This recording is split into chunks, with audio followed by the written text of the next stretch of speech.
into Akarnishta. And from the ultimate perspective, so here, this line in itself actually is the union of the twofold truth. First, by abiding within a non-dual state, which is the view, the natural state of the mind, by abiding within that state, through this state of oneness with those beings, the Buddha nature in those beings becomes awakened, and they see the state of Buddhahood within them. So that is the ultimate truth. And the relative truth is then the activity of bodhicitta to awaken them, to benefit them. So then through the power of that, then all sentient beings in the hell realms can become liberated from samsara. And so then today we are talking next about the hungry spirits. So here we need to think about the suffering of the hungry spirits and the cause of taking birth as a hungry spirit, and that primarily is greed or stinginess. And that is again something that we first have to recognize within our own mind, this afflictive emotion. And then recognizing this affliction in one's own mind, then how can we need to reflect on how can we tame this afflictive emotion? What kind of medicine does it require?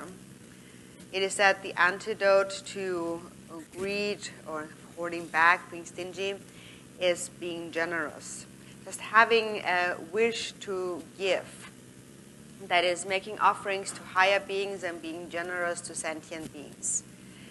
And so this wish to give also is based on love and compassion. So first there is love, and then you want to give. You don't want to hold back. And that is directly the opposite of the state of mind of a hungry spirit. A hungry spirit's kind of mind is where the basic state of mind is where you feel like a sense of lack. You feel, I don't have, I lack, I have nothing. Actually, we can see it in the human realm too. There are some people who might be millionaires and still they think I have nothing. And still they think I need more. So that's the kind of hungry spirit mind. On the other hand, if you have contentment, you would just feel no matter how much I have, it is all sufficient. Or like Milarepa, for example, he had no need at all. He didn't need any material things. And of course, we can't be just like him actually, but we can develop a sense of contentment. For example, there are many disciples who have said that they don't need much. They can stay in a small house, and for as long as they don't go hungry, they're fine. They just want to stay somewhere and engage in practice. There's actually many disciples like that who really have a sense of contentment. So first there's contentment, and then next there is a wish to give to others. And then if you have that, even if you have millions of dollars, they actually cause no harm. For example, a person who is very rich might think that in the future, after I die and so on, this money should be used for something beneficial. For example, it should go to the country or to a school or to a Dharma center for a virtuous purpose and so on. So they already gave up all attachment to this money, and then it really causes no harm. What causes harm, therefore, is not the possession, but it is the mindset, thinking, I need this, I need that much money. There was this story about, there was this Gelugpa Lama, Garchen Rinpoche. He was quite well known, and he actually had a gathering of thousands of monks. He was taking care of many monks. And so then there also was this Mahasiddha Akuyeshe, and this Garden Gyamso, this Geshe, had a lot of faith in this Mahasiddha Akuyeshe. And this Mahasiddha had no needs at all, lived in complete contentment, not even clothing. So he didn't really own really anything. And he was a real accomplished Mahasiddha with clairvoyant powers. And so once this Geshe wanted to visit Akuyeshe, and he wanted to buy him a new cloak to wear, since he didn't have anything. So he went out and he bought this cloak and then went there to offer it to him. But then Akuyeshe then knew that how this Geshe also acquires his wealth, his things, to buy things. And he says that I don't need it. Don't give it to me. I don't need it. Actually, you need it. And so what he really meant with that is that even though obviously that Geshe might not really need it because he had it, but he also knew that he's going around asking for alms, and since he's doing that, he doesn't have perfect contentment. He has a certain need, and since he has needs, he needs that cloak. And since that Mahasiddha didn't have any needs, complete contentment, even though he didn't have anything, he had no need for this cloak. So it is out of contentment that he said he had no need for it, and that he felt the Geshe himself actually needs it more because he didn't have that contentment. But so that is also not to say anything negative about this Geshe. Of course, he also did many activities to benefit the Buddha's teachings. It's just supposed to serve as an example for us of what is meant with contentment. It's not about having or not having it. It's about this sense of having enough, being content with whatever there is. And so from this sense of contentment develops then a wish to give.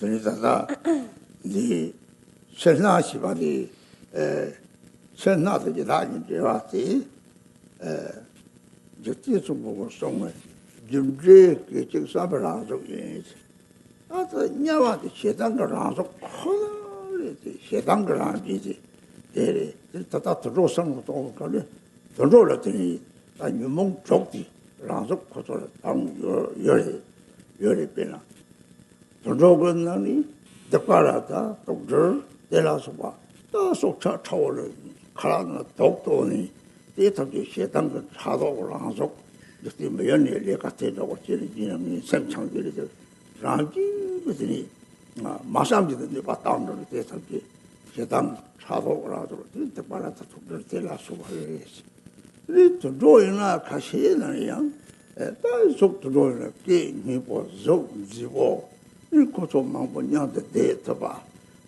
그리고 이제 이동만 보여 이 가리 제발 들어오면 이제 다 들어오지와요나 이서 상바다 이제 시켜 상지 시켜 용디 상지 용디 대사를 이 여다는 저도는 나는 속자는지 롱 차치살라 속사된 도대 아마도 소리가 나쁘게 사서 보고 다 저거 무슨 따뜻하다 와서 아주 따뜻하다 오면 생각하는 거는 고시함들이 막 깨질 아니 무슨 나를 잘살지 쳤어야 영화고 내가 칼이 이제 som사들이 또야 쳤지는 됐다는 게 이만고 대왕으로 쳐보 차도 그러고 이제 차 타면 되고요. 나 아마 뒤과 다음에 차 타면 돼. 뭐 MT 차선 통도 버렸지.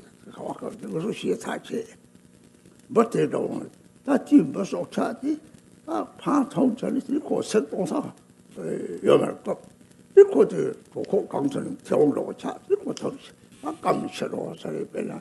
속 차대로 문이 신나게 사지가 쓰는 신나가라도 기다시 봐들 가리 또요 정점사 미과 땅아스 미과 하자 차워 또요 정점 그 속도 요동으로 차지 뭐 따뜻도 맞아 요 말이 문이 다한테 선서라서 어디 기다가 내 장내 남에게 제 상이 좀 주고 저 용어감이 주제들 삽다선 것들이 갑들은 유머 버리 용상 진이 봐대 그 가이가 독도 오 세상에다 이sem께 동sem께 독도 오 그 고모직 파티나 오 대도 다디도 그래 이다 참아 파티부터 생고만 로그서 이게 메달라서 봐 파파파파 펄르지 나지도 파도거든 세비야 뭐 차도 들들이 잡아 탑락해 봐가지고 생고만 잡아다 생고만 줘봐 이나도 만나는 때라서 같았지 유머가 또 이걸 내리송아 진리 받을 수 없는 것도 이따 세상을 갖다 이다 여들 가리 동성도래서 이거서 다 산지 좀 되게야 저돌라서 디바크 디바테 소남 같다 이다 세지 송 이따 담아서 디바타 때게 디수남 또 때. 이다 이렇게 살게 아고서 싹다 보여요. 똥도 보여요.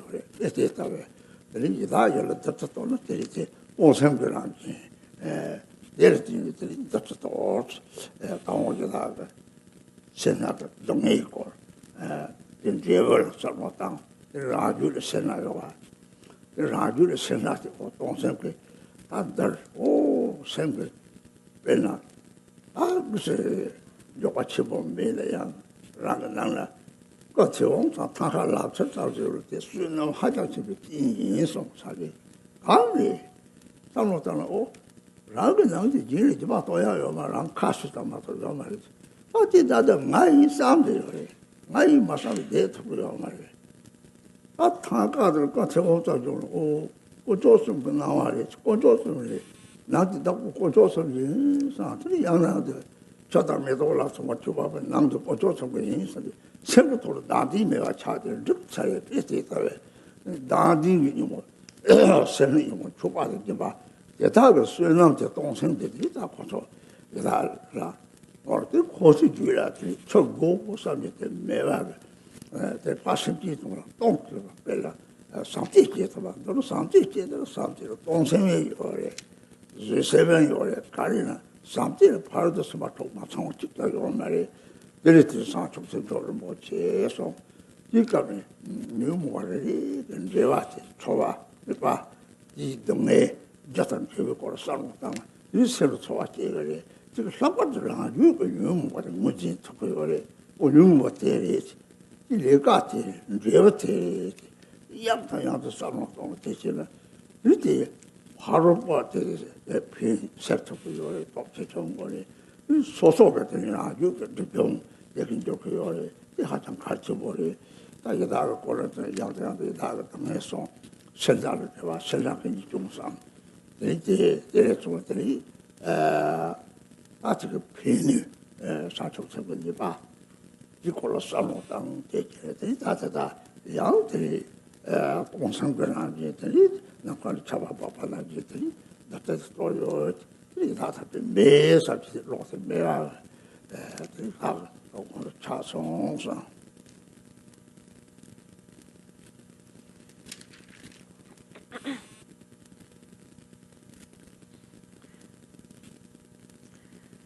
So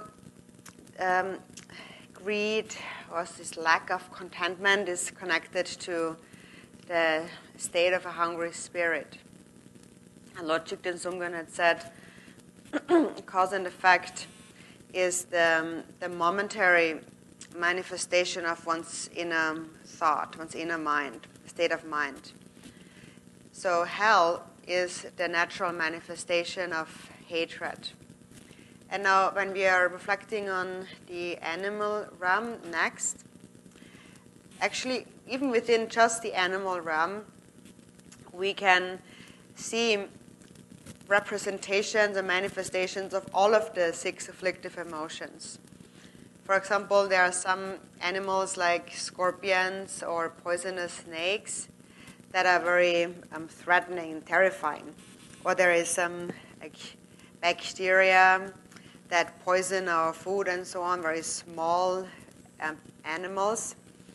And all of these harmful animals are the natural manifestation of hatred and negative thought or intention towards others. That is where it comes from. And then when it manifests already as this animal, there is no more intention to cause any harm, without thinking anything, they just naturally cause harm towards others. So scorpions and poisonous snakes and so forth really are a manifestation of hatred and jealousy. And then there's other animals that have a beautiful voice and they look very beautiful and they can stay together with people. People like to care for them.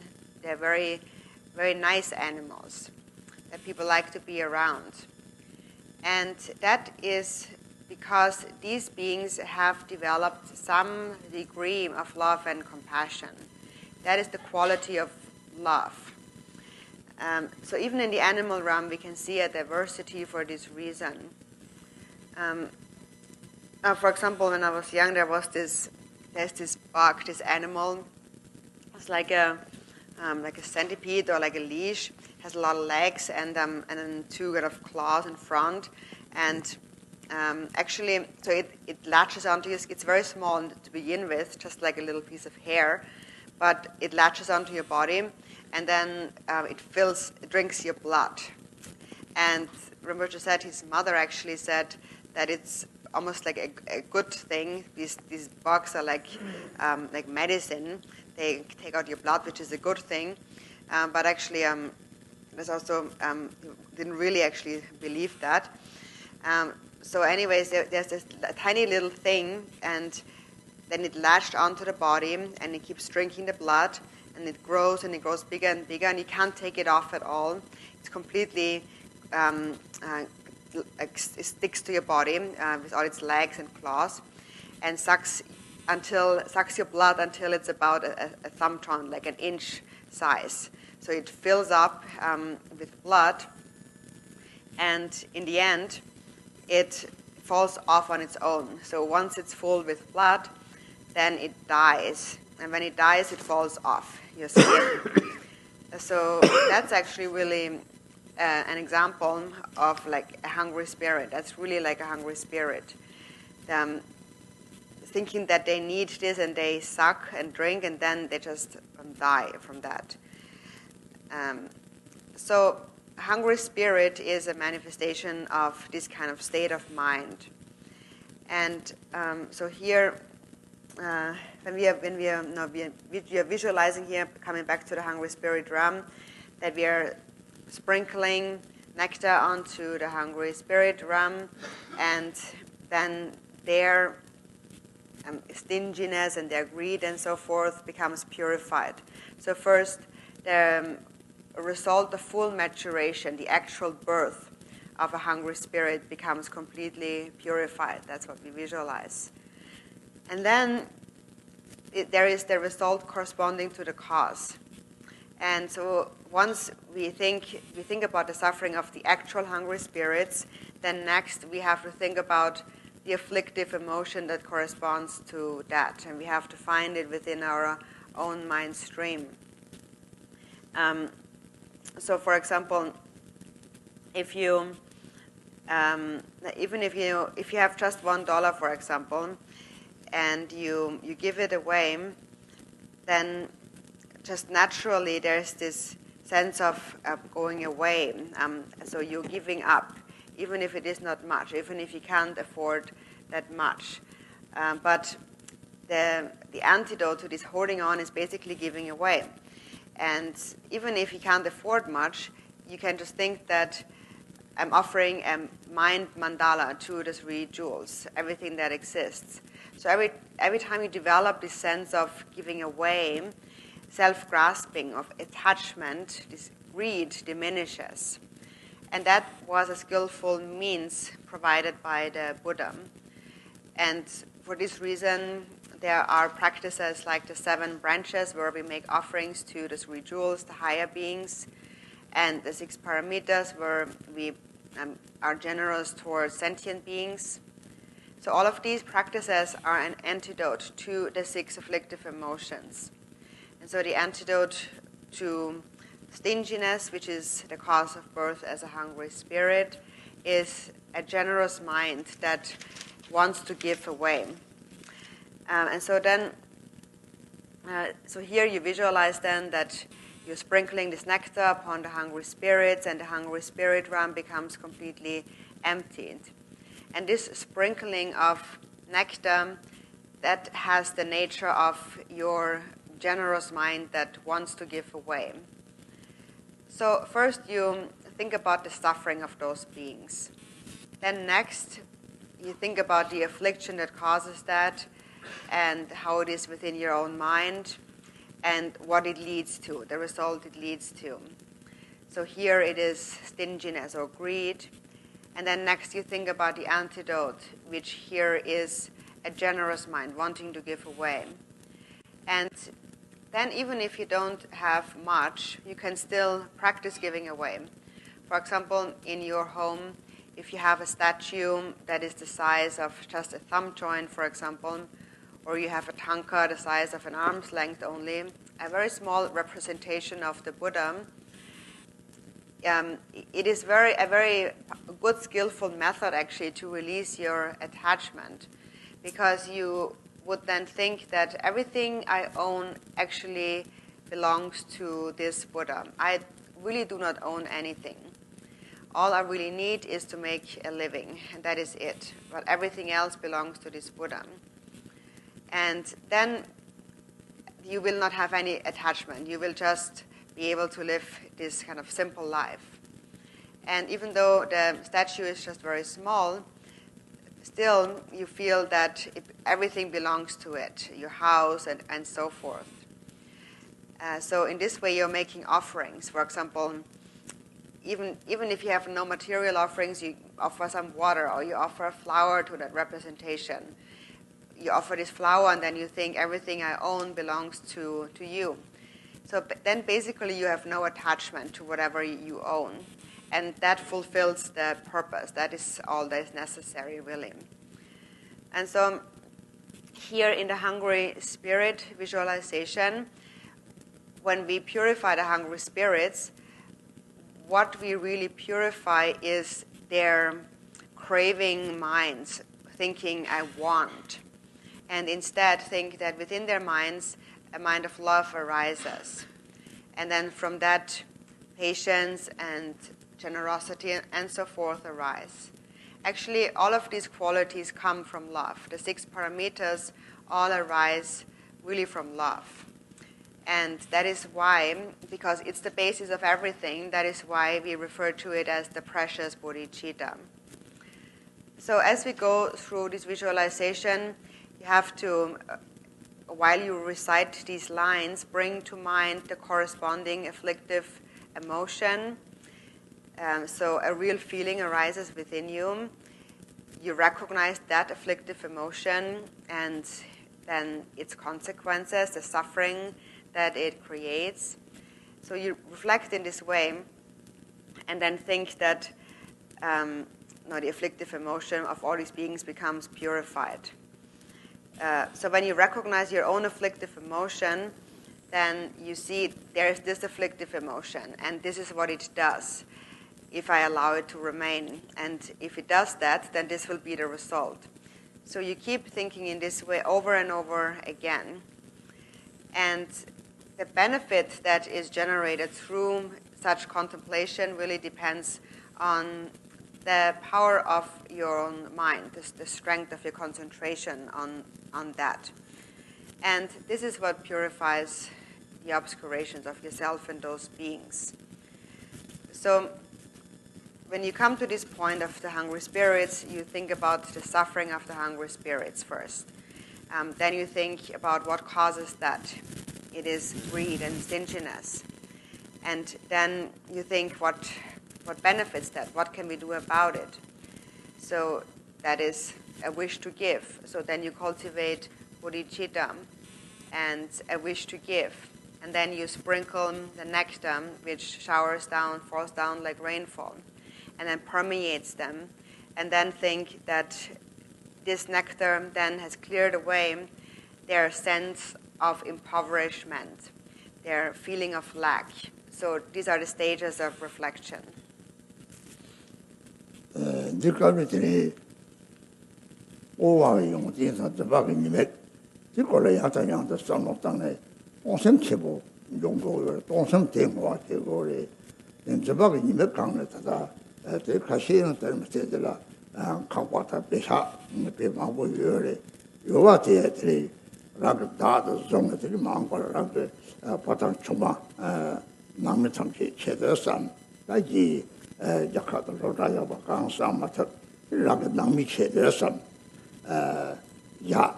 야나들이 망고라들이 남의 참치 보고탕제들이 파파다 배사 거라 마셔보니 합합작 이 고소랑 이 고소랑들이 배사되고 잘 시송처럼 낚시대 배사량도 요래 마 배사됐어요 나도 좀 내용도 요래 문제들이 로지야 요래 잘라서 아치 보는 대사고 심차되나 대마사도 속차 라마들이 속차지 냠들이 빈방고 요래 뒤에다가 맞지 세미들이 차다다 강을 차라들 내고 요래 낚시대 서로 통마사들이 내가 템로 요래 밥에 차를 쳐서 토로나 강을 사들 탐로 요래 역강 신샤오나 대 하고 때다 소무시 차매와 랑 셔비깔라 양을 방호하자 다다리 야 somra 그기 야 약합 때배나 뭐지 세르카리 양을 다 직장 내에서 생활들이 이거가 차디요래 이 대를 빼네 나바이나 아고 저런도 맞대 두고요래 나무 주만이나 딱 고tor 피송사 되셔서 봐 나디메가 나디메처럼 되다 그러면 진이들 하자도 맞고 잡고 ছেলেরা 되게 পেশা ফেলি হয়েছে সে সমাজে awesome পেশা খাওয়া সময় নাচতে রোগরে কাজতে হাজারটি 동해지 뭐 용은 거래 대회는 때문에 똥 피용산 좀 매니메 주로 이자가 좀 거래 너로 좀 남도 가는 요치 사소도 강도 다 발에서 또 와이 시그대로 송도 됐는 됐다고 됐다지 시작 제목 걸면 됐다고 해서 되래 무슨 또 마상 들으란 게 이제 뭐 이따라랑 또 류당데 류조시를 딱 하고 그래 그런데 류로 그 자와다 집아탄지 저는 똥고 생기도 똥고 또 로티 그다 다이다 그러다 차반하게 다 봐라 이 고추 쳔라 땅아 고사들 로 빠셨네 이다 대신도 들이다 내 타고 요래 약게도 저렇게 얘라 그런데 봤음장 예쁘면 몇 연락 잡아서도 다소 차나 이 생대식 뭐 그런 사지 봐 대신 기타비를 다다 지스서 뭐 유벽에 싸와지 다다 거기에 당시 계속도 싸와다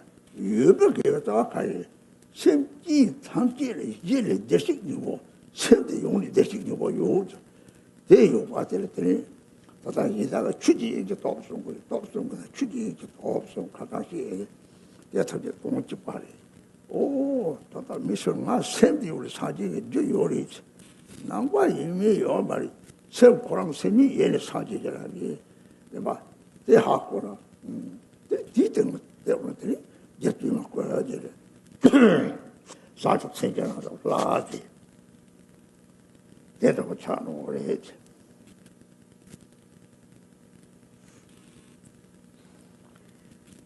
So we should reflect upon the faults of clinging, fixation, and the benefits, the qualities of generosity.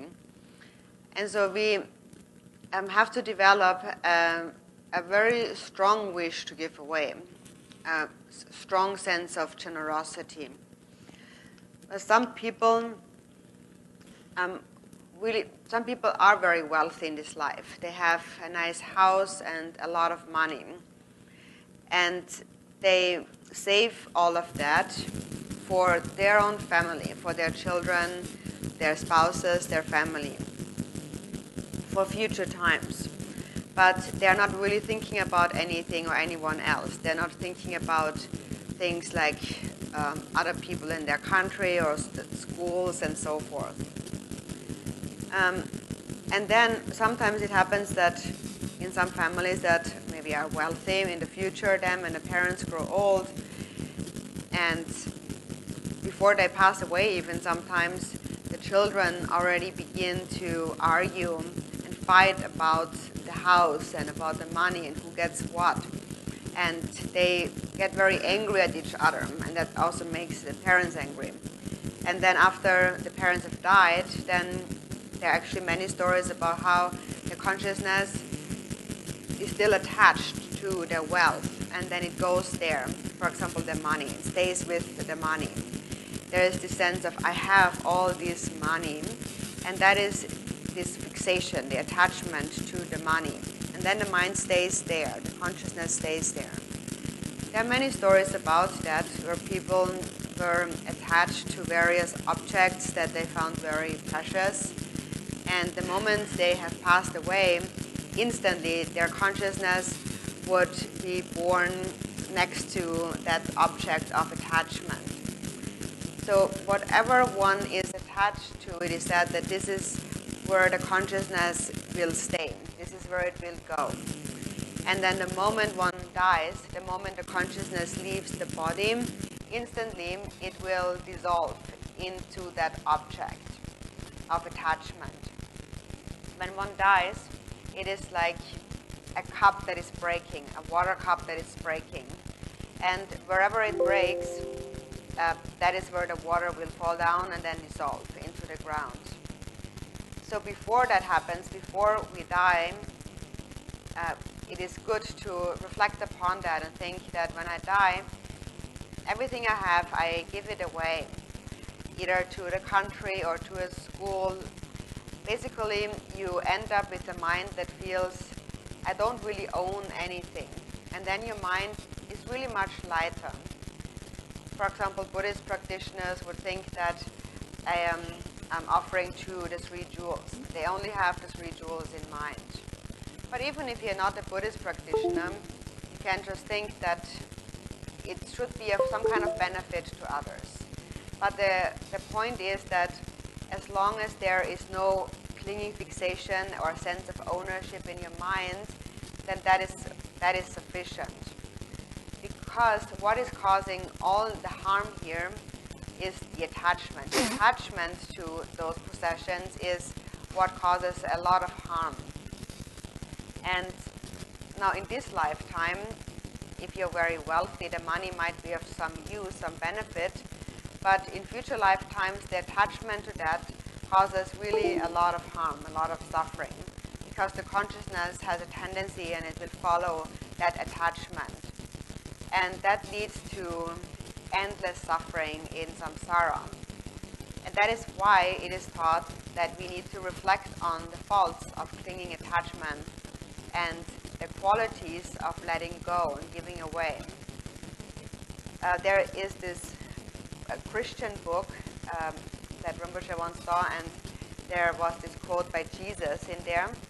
And Jesus said that you should invest your wealth in the bank of the heavens, kind of the treasure house of the heavens. The treasure houses of the earth are impermanent. And that is actually really related to what we are talking about. People with intelligence can really see the connection here. And so we can bring to mind things that we dedicate, or we can make actual offerings. And so when we make an offering, in our dedication prayers, for example, we say, I am dedicating my body, all my enjoyments, my wealth, and all my roots of virtue for the sake of all sentient beings. I give it all away. And so with that state of mind, then you shower down a rain of nectar onto these hungry spirit realms. And then that nectar, then upon touching them also clears away their sense of need and impoverishment, and they become liberated from the hungry spirit existence. So here it says, again, similarly on page 14, so the hungry ghost realms become a Buddha land, And then, like before, the hungry ghosts are purified of the 3 obscurations and they become Vajrayogini. So again, when the 3 obscurations are purified, then their Buddha nature is awakened, and their Buddha nature is the actual Buddha. Thigden Sumgön, in the context of dedication, had said, so we dedicate all roots of virtue accumulated in samsara and nirvana by myself and all sentient beings throughout the 3 times, along with the innate root of virtue. And so that is significant, this innate, this intrinsic root of virtue. What that is it is the Buddha nature of all sentient beings. That's the intrinsic virtue. And that we can actually also dedicate. Everyone who possesses a mind possesses Buddha nature, and that's the intrinsic virtue. And that intrinsic virtue is actually the 3rd power of those 3 powers that we mentioned. It's the power of the Dharma Dhatu from the ultimate perspective. And on that level, we all are actually one. So when you reflect on that, then you see, I have a mind, and since I have a mind, I have the cause of Buddhahood. And it doesn't really matter whether you are a Buddhist or not. Everyone has it. Everyone has a mind. And that mind is primordially the nature of the Buddha.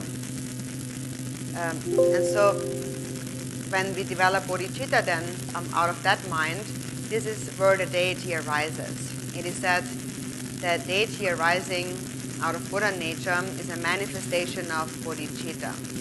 So this is how we reflect here. This is how all beings then become.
다 지지가 로데 등에 봐 마실에 진핑가 로데 오 대화 탐지 저데 대화 탐지 저 삼진 종아리 등에도 다지는 유모 종아리 디시로 말 자와리들이 다음에 또 가하고 좀 데리고 다다 상그 숍 잡네 상그 같이랑 그냥 톱대고 승마 제때 맞다 요 말이지 오 맞텐데라 아그 상면이 에레 당고 좀 제때 되시나 당고 에그 상태가 레사 제그 밀려는 파마상 뭐 레가 톱고 그래 내가 접장하고 총들이 당못이 알리지 레그들이 며칠 강고되지 연구할 때 삼재가 되지 control 나와서 control 소리 control 삼재이지 대하 고글마다랑 계산이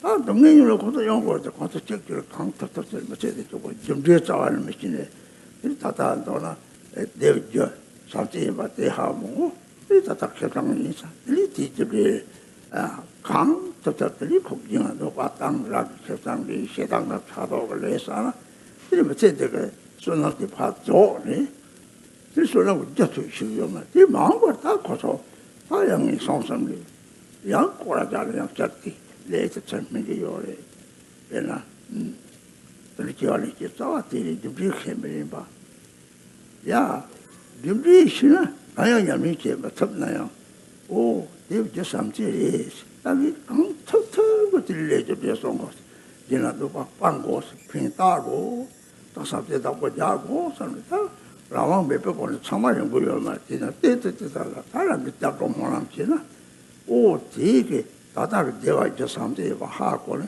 마음과는 물출에 딱 토리승이 꼬라 자토고요 이제 사제 공방 톱 맞췄나요 토리승이 꼬라 자토 받았더니 수작제 토고요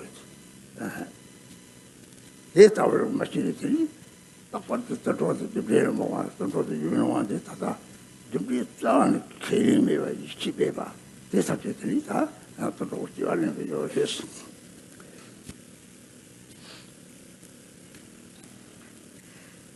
Then next we come to the animal realm. So we reflect again on the suffering of the animals. There's various animals experience different kinds of sufferings. There's different kinds of animals on the surface and in the waters. And there's the suffering that they experience, for example, is that often in like restaurants, for example, some animals are eaten alive. So they have not even died yet, and they're already eaten. And also they eat each other and so forth. So nowadays we can actually see all that on TV. You can see the suffering of the animals, how they hunt and eat each other, and how they suffer really all the time, day and night. Actually, it is that the suffering of the animals is really inconceivable. And it is also said that of the 6 realms of samsara, actually the suffering of the animals is the greatest, because they have a real form like that. And so there is different kinds of animals, depending also how deep one's self-grasping is. There is some animals who have a very long lifespan, and there's even some who say that animals can take birth in a rock. So the consciousness takes birth in that rock, and that's actually a form of extremely powerful self-grasping. And so then they take birth in this rock, and they have to stay there for a very long time. And sometimes we can see that when that rock is cut or it kind of breaks open, then we see this shape of an animal in there. And it is actually said that there is consciousness in there. And they stay there in that state, in this kind of frozen state in the rock, until that karma comes to an end. They will have to experience the suffering of that. So it comes from self-grasping. And together with self-grasping are the other 6 afflictive emotions. And so due to a great variety of that, animals appear in so many different forms. Some are very large, and some are in the surface, some are in the ocean. In the ocean, some have a very long life. And my father actually once told me about these animals in the ocean. There's this large animal in the ocean that is eaten, stays for very long, but then it is it is its own house, so it lives in its own kind of in its shell, but then it's also eaten from the inside, so it becomes food and house in a way. And so there's this huge animal that my father said was the rebirth of lamas who have taken the wealth and of others and not dedicated it properly. And then they're born as these large animals in the oceans. So actually, that is why we always have to make dedication on prayers and to really pay back that karmic debt, also that we have created, because the karmic creditors, they will still remain. And so then one takes birth as this animal, and then one is eaten by these karmic creditors. So that's just what my father said. But then nowadays we can see these kind of animals on TV, and it's really actually true. So it has this large body, and then there's many life forms within them, eating them. So there's an actual experience of suffering that they really go through. And the root of all that is ignorance, essentially, for all animals. And the ultimate ignorance is to not believe in karma, to not regard karma. Those who are extremely selfish, a very strong sense of a self, they cannot reflect on these things. They don't know that certain actions lead to suffering, and they don't think about the causes of happiness, that is love and so on. They don't know that their afflictive emotions lead to suffering. So they don't believe in all of that. And they clearly don't understand the lack of self and so forth. And so then, now as a result of that, ignorance solidifies. And so they feel that there's just this life, and all that really matters is success in this life, and I'm making an effort in working hard, and that's my own benefit, that's my own profit, I worked hard for it. So all that really counts for them is the happiness of this life. But they don't know that this happiness also had a cause. So first, in a previous life, there was love. One acted out on this love and took birth as a human being, took birth in a family of fine parents. So one had the good karma for that. Then one had the good karma to get a good education, to find a good job, and so forth. So all of that comes from karma, and karma comes from love. So it's really the kindness of love, or we say it's given by the three jewels, because the three jewels in essence are love. So it's given to us by love. But that is something that those people don't know, they don't understand, and they only believe that this is my own benefit, my own advantage. I worked for it.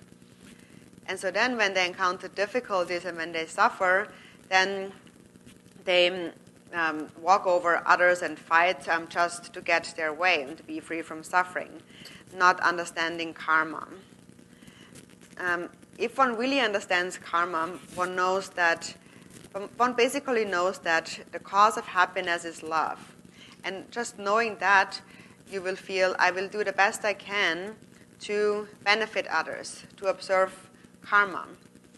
And then you would know that destructive nature of anger and jealousy and so forth.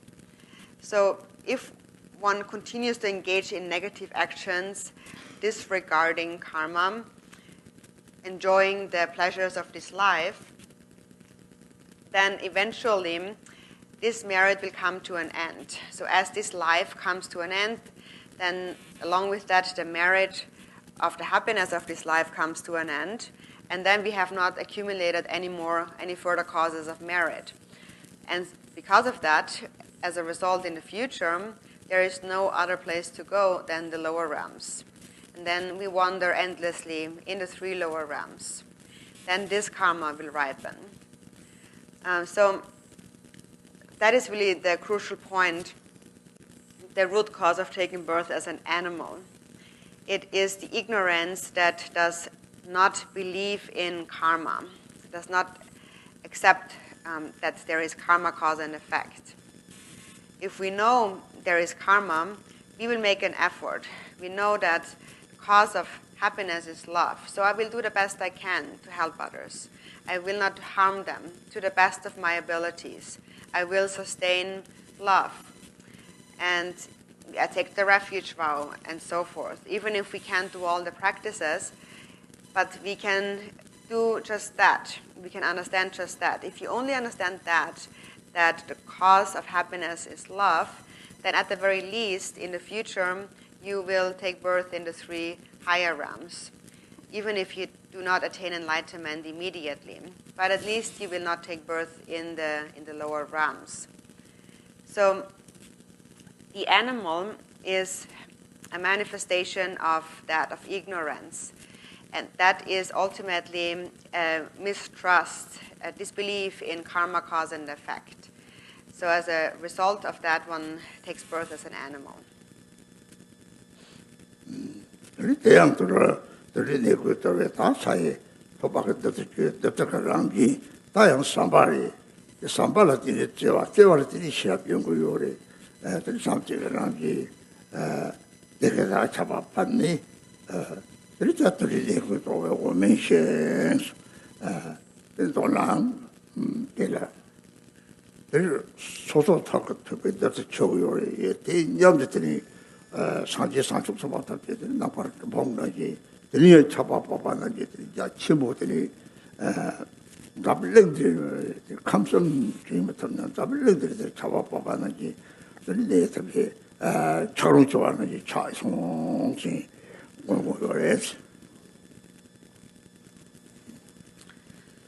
So then we sprinkle the nectar onto the animal realms on page 14, and then those realms become the Buddha land.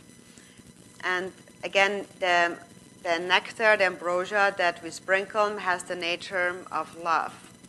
So first, there is a sense of kindness, and from that arises love, and from that arises wisdom.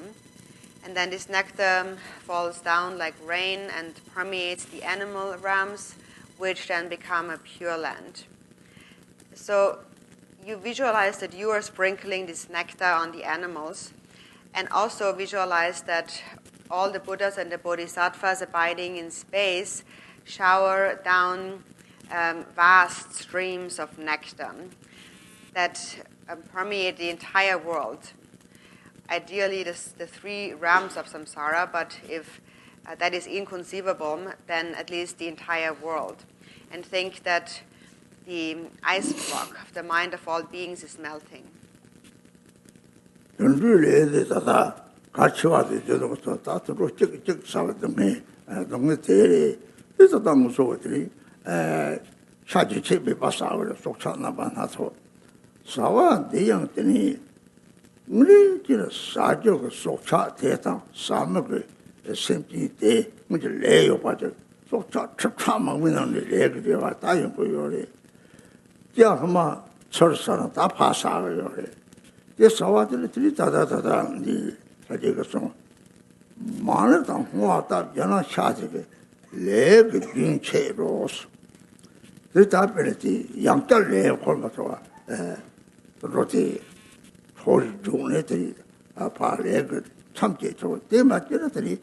레든 펠로고요. 기브세 벨레데.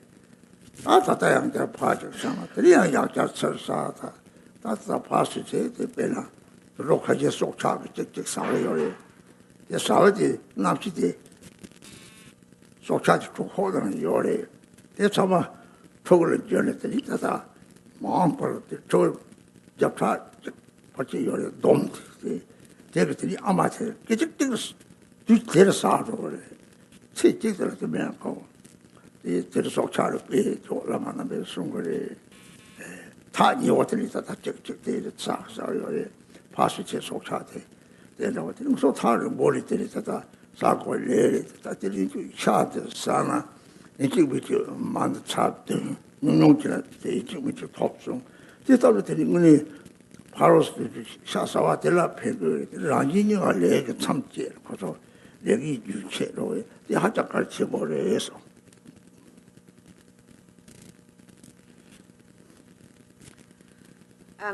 regarding the karma of the animal realm, there's also something very important. And so the general suffering of the animals is that they are eating each other. And also we are eating animals. We are eating all different kinds of animals, different kinds of meat.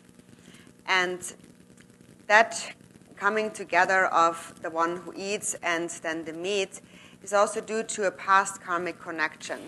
So the animal that is being eaten and the person who eats it have a past karmic connection.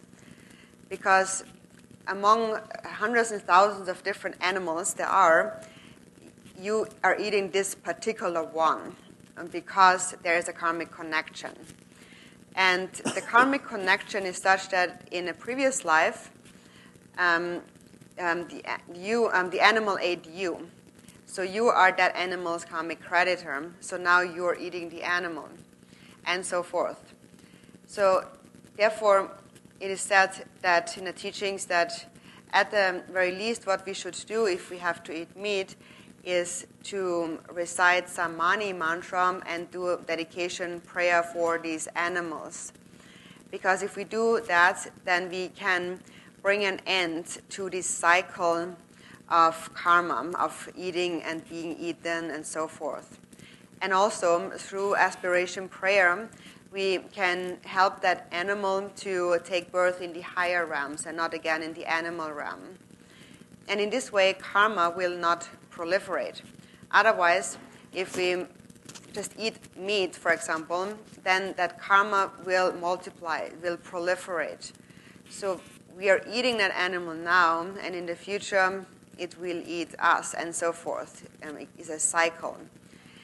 Now there is this example that many lamas mention of this animal, a spider, that eats the spider is in a spider web, and it eats anything that kind of comes close, all the other bugs. And then eating all the other bugs, then the consciousnesses of these are in the belly.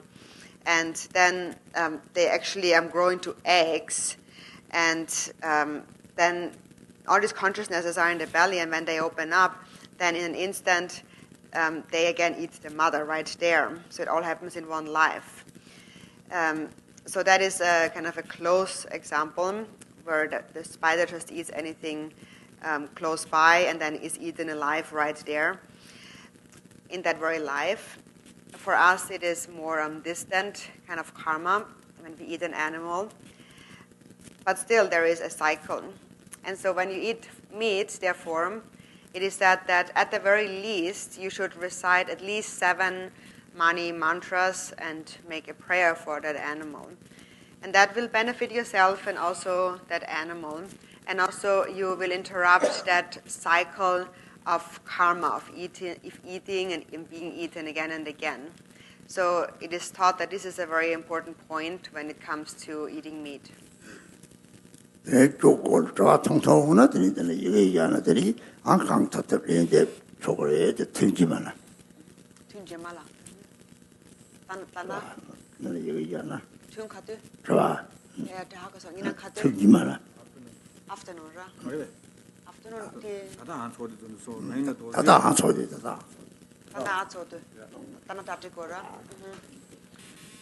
So Rinpoche is saying that if you have any questions, you can write them down on a piece of paper, keeping it short and legible, and put it on my table. And when Rinpoche comes back in half an hour, then we will go over however many questions we can.